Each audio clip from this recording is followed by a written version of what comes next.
World's best law of attraction money and success coach అయిన ప్రముఖ షేక్ అన్వర్ గారిచే మే 18th హైదరాబాద్ లో జరగబోయే one day magic of law of attraction and millionaire mind work shop కి register చేసుకోండి. నమస్తే, వెల్కమ్ టు సుమన్ టీవీ. నేను మీ యాంకర్ సరి. మే నెలలో ద్వాదశ రాశుల వారికి ఎలా ఉండబోతుంది, వారు ఎలాంటి పరిహారాలు చేసుకోవాలో దీని గురించి ఇన్ డీటెయిల్గా మనతో మాట్లాడడానికి వేదిక్ ఆస్ట్రాలజర్ ఉమా గారు ఉన్నారు. వారిని అడిగి తెలుసుకుందాం. నమస్కారం ఉమా గారు. నమస్తే అమ్మా. ఉమా గారు, మొదటిగా గ్రహాలు చాలా వరకు ఈ మే నెలలో ఎక్కువగా చేంజెస్ చూసే అవకాశం ఉంది అని చెప్తూ ఉన్నారు. దాని ప్రభావం ఏ రాశి వారికి ఎలా ఉండబోతుంది? తప్పకుండా అమ్మా. ముందుగా ఈ మే నెలలో గ్రహ సంచారాలన్నీ కూడా మారబోతున్నాయండి. ఎలాగనంటే మొన్నటి వరకు షష్టగ్రహ కూటమి, పంచగ్రహ కూటమిగా ఉన్నటువంటి గ్రహాలు ఒక్కొక్కటిగా వాటి యొక్క స్థానాలు మారబోతున్నాయి. ముందుగా మే 7వ తారీఖున బుధగ్రహ సంచారము, మీనములో ప్రస్తుతం ఉన్నటువంటి బుధగ్రహ సంచారము తన నీచ స్థితిని వదిలి మేషరాశిలోకి సంచారం జరగబోతోంది మే 7వ తారీఖున.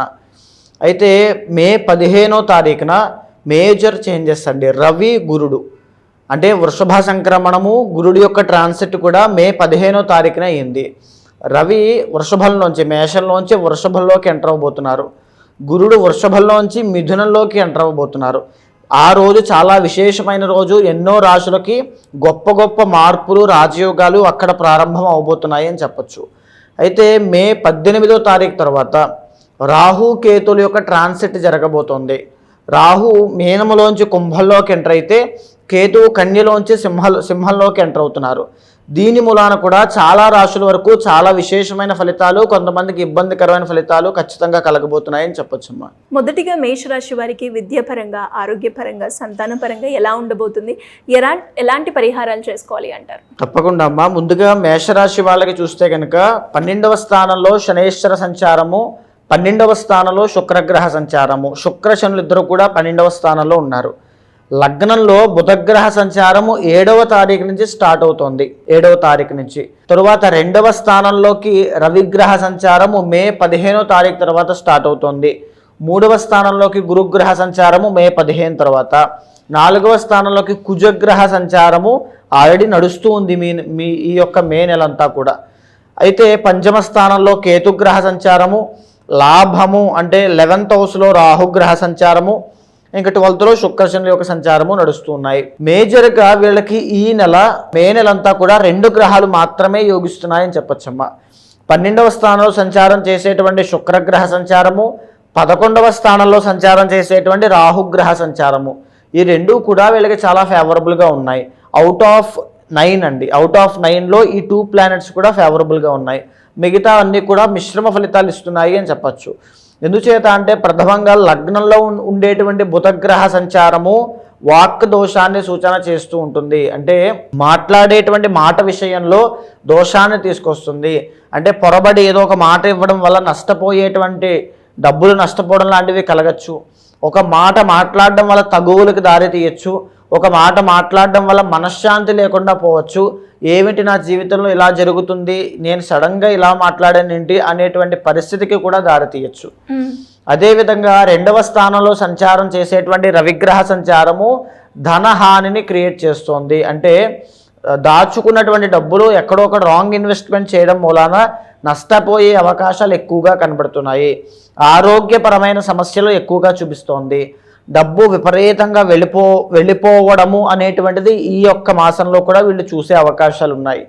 3వ స్థానంలో గురుగ్రహ సంచారము, 2వ స్థానాన్ని వదిలి గురుడు 3వ స్థానంలోకి ఎంటర్ అయ్యారు. అంటే ధనస్థానాన్ని వదిలి 3వ స్థానంలోకి ఎంటర్ అయ్యారు.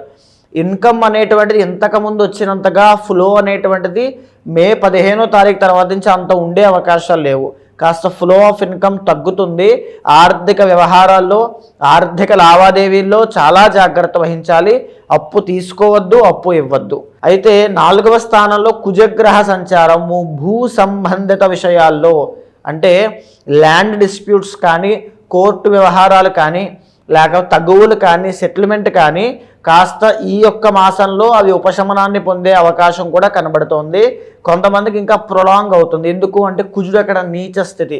ఖచ్చితంగా దానికి సంబంధించినటువంటి వ్యవహారము ఈ యొక్క మాసంలో కాస్త ముందుకు వెళ్ళేది, అటు కానీ ఇటు కానీ పర్సనల్ చార్ట్ మీద ఆధారపడి ఉంటుంది. ముందుకు వెళ్ళే అవకాశాలు ఈ మాసంలో కనబడుతూ ఉన్నాయి. పంచమ స్థానంలో కేతుగ్రహ సంచారము. సంతానం కోసం ప్రయత్నం చేస్తున్న వాళ్ళకి ఈ మాసం కూడా కాస్త నిరాశనే మిగులుస్తుంది అని చెప్పచ్చు.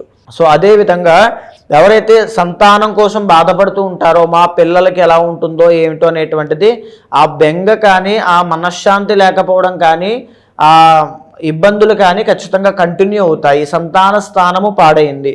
పైగా ఇక్కడ మీకు 12వ స్థానంలో శనైశ్వర సంచారం కూడా నడుస్తోంది కాబట్టి చాలా జాగ్రత్తగా ఉండాలి. ఈ మాసంలో వెంకటేశ్వర స్వామి దర్శనం చేసుకున్నా లేదా వినాయకుడికి స్వామికి పంచామృతాలతో అభిషేకం చేయించినా ఈ మాసంలో వచ్చేటువంటి సంకష్టహర చతుర్థి నాడు ఉపవాసం ఉండి ఆ రోజున స్వామికి గరికతోనూ తెల్ల జిల్లేడు పుష్పములతోనూ ఎర్రగన్నేరు పుష్పములతోనూ పూజ చేసినా కాస్త ఆర్థిక విషయాల్లో మెరుగుపడతారు. ఆరోగ్య సమస్యలు తగ్గే అవకాశము వీళ్ళకి కనబడుతోంది అని చెప్పచ్చు. ప్రధానంగా వీళ్ళకి తల దగ్గర నుంచి ఊపిరితిత్తు దాకా వచ్చేటువంటి సమస్యలు వీళ్ళకి కనబడుతూ ఉన్నాయి. నృత్య గీత వాద్యాది రంగంలో పనిచేసే వాళ్ళకి, సినీ రంగంలో ఉన్న వాళ్ళకి, క్రియేటివ్ వర్క్స్లో చేసే వాళ్ళకి, శుక్రగ్రహం అంటే లవ్ ప్రాబ్లంలో ఉన్న వాళ్ళకి కాస్త బాగుంటుంది. బికాజ్ శుక్రుడు యోగిస్తున్నారు కాబట్టి. 11వ స్థానంలో రాహుగ్రహ సంచారము ఖచ్చితంగా ఈ వారం చివరిలో మేలు కలిగే అవకాశము, ధన ఆదాయం, సడన్ గ్రోత్ అనేది ఆకస్మిక ధనలాభం పొందే అవకాశము కనబడుతోంది. ఎలా అంటే మరి ఎవరికైనా కూడా వారి యొక్క పర్సనల్ చార్ట్ చూసుకొని వారు ఏదైతే ప్రాబ్లం ఫేస్ చేస్తున్నారో దానికి పరిహారం చేసుకోవాలి, మేము పూజ చేసుకోవాలి అనుకునే వాళ్ళు ఎవరైనా కూడా మిమ్మల్ని అప్రోచ్ అవ్వాలి అంటే ఎలా ఉంటుంది? తప్పకుండా అమ్మా. ఇప్పుడు మనం మాట్లాడుకునేటువంటిది గోచార అంశము. గోచారంలో మారేటువంటి గ్రహముల ఆధారంగా వాళ్ళకి ఎలా ఉండబోతోంది అని చెప్పుకునేటువంటి విషయములన్నీ కూడా. అయితే ప్రధానమైనటువంటిది పర్సనల్ చార్ట్ అండి. ఈ గోచారము మనిషి జీవితం మీద 40% ప్రభావితం అయితే మిగిలినటువంటి పర్సనల్ చార్ట్ 60% ప్రభావితం అవుతుంది. మీ పర్సనల్ చార్ట్లో కనుక యోగం ఉంటే, మీ పర్సనల్ చార్ట్లో దశ అంతర్దశలు బాగుంటే ఇక్కడ వచ్చేటువంటి దోషములు కానీ మిమ్మల్ని ఏమీ చేయలేవు. మీ సంకల్ప శక్తిని, మనోధైర్యాన్ని ఏమాత్రమూ కదిలించలేవు. ఒకవేళ పర్సనల్ చార్ట్ చూసుకోవాలనుకుంటే కనుక ఖచ్చితంగా మీకు కింద కనిపించే నెంబర్కి కాల్ చేస్తే మా వాళ్ళు మీకు పూర్తి వివరాలు అందిస్తారు. తప్పకుండా మీ పర్సనల్ చార్ట్ చూసిన తర్వాత గోచారాన్ని, గ్రహచారాన్ని సమన్వయం చేస్తూ ఏ కోరిక అయితే మీకుందో, ఏ సమస్య అయితే మీకుందో దానికి తగినటువంటి ఏ పరిహారం ఆచరింప చేయాలో చేసి మంచి రిజల్ట్స్ వచ్చేలా చేస్తాను. థ్యాంక్ యూ అండి. Thank you so much. నమస్తే అమ్మా. సుమన్ టీవీలో మీ పర్సనల్ అండ్ బిజినెస్ ప్రమోషన్స్ కోసం కింది నెంబర్కి కాంటాక్ట్ చేయండి.